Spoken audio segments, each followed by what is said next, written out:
Hello. I'm just going to take you around the front now. Show you what's going on around here. You can have a little bit of a giggle with me about these petunias. Terry and I have a bit of a thing about petunias. I'm not really into them. She loves them. And I have been converted. I said to her, no, I'm not wanting any of them. And we got this one plant. And it lasted, and it lasted, and it lasted. And it grew over here. It only just died not long ago. And the other day I was out in the garden and I went, oh my gosh, what's that? The petunia has self-sown. And I came over and realised it was a completely different petunia. In fact, there was two of them and she just snuck them in. And I caught her over here and I said, what are you doing? She had her gloves on. Oh no, I'm just looking at the foxglove, she said. And I said, oh yeah, I've seen that the petunia's self-sown. Isn't that amazing? And we both had a giggle about that. And I said to her, I actually do like them. They're very pretty. Very tough plants, petunias. They don't look it, but they are.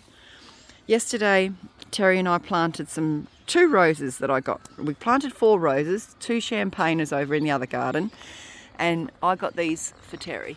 This one's called Beautiful Girl, which is going to look lovely. And then over here, very apt for Terry.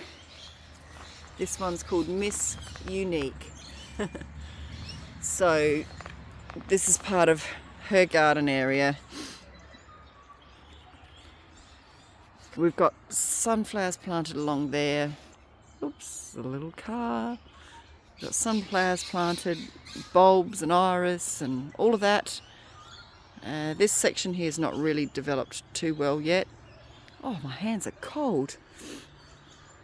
So, around the front here was looking very messy, and I got in and weeded it the other day.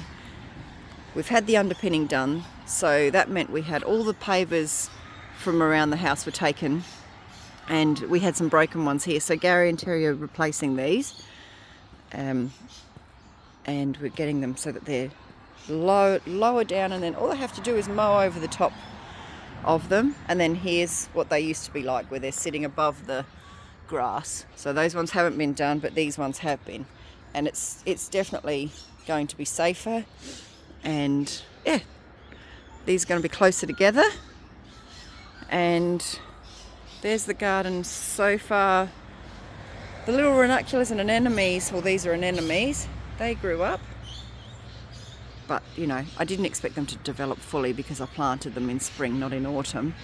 But I'm going to just leave them in there and they'll hopefully come up again with a flush for next year in a lot better way. And then over here, jumping onto the path, my red Pierre de Ronsard. Look at that. Oh, they are beautiful. They really are. That's going to look really nice, I think, up all across that screen eventually. If it's anything like the creamy pink one I've got, it's going to look good. So, around here, it's my mum's birthday tomorrow, and traditionally there's always flowers on her birthday. So there you go, Mum. Happy birthday for tomorrow. Look at my tree. It has got the most blossoms it's ever had. Everything is in abundance. The fruit on the trees, the roses, everything seems to be coming out early, but they are for you, Mum. I always think of you with this tree. And even the tree over the back of the house there is in flower. They are just gorgeous. They're edible as well, I've found out, and they taste like the sweetest fresh pea. They're just really lovely, and they smell, and I even can use them in my floral work. But this is black locust. Black locust, sorry, not yeah, anyway, black locust. And it's a very beautiful tree. I love it. Makes a nice little setting out here. I think those pavers there just add that special touch, don't they? It's been, like, the petals have been falling on the floor, sometimes because of the wind and sometimes because of the parrots love them. But there's nothing better than sitting under here with a cup of tea and you just see the sun, you know, coming through this tree. It's beautiful. I'd hate to lose these trees. Okay, back down to ground level. We've got a sea of green there with the violets that do look amazing when they come into flower. And they were really good. We had no weeds till about here, and then we started getting some weeds. So I have been in and weeded and starting to create a bit of a path through there, so that looks a bit messy.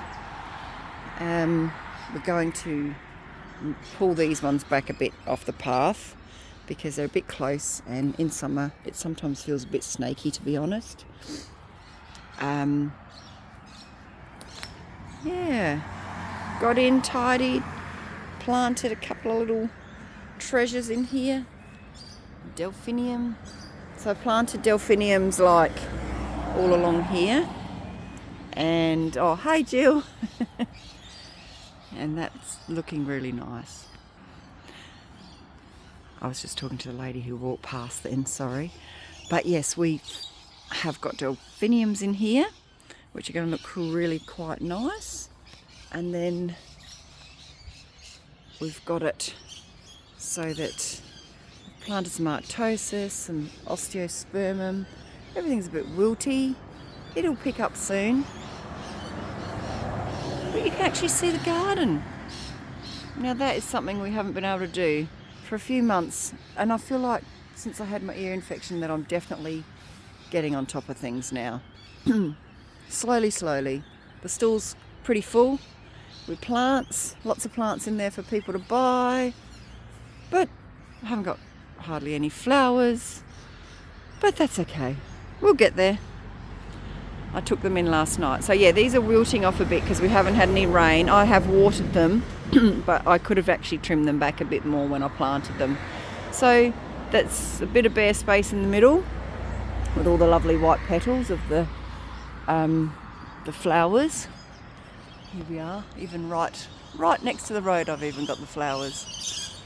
And it is just coming into its own, I think. Then round here, we've got this area here all to develop. Fair bit of clay in there because it's come from underneath the house, and we've just got to add the gypsum in and add lots of compost and things like that, and we're going to create something there. And there's the area that I think I've showed you already that is being developed around here eventually. Apple tree from our neighbours. That's over 100 years old, that tree. Beautiful. Alright, well, it's getting busy out the front. Big log truck going past. They were massive.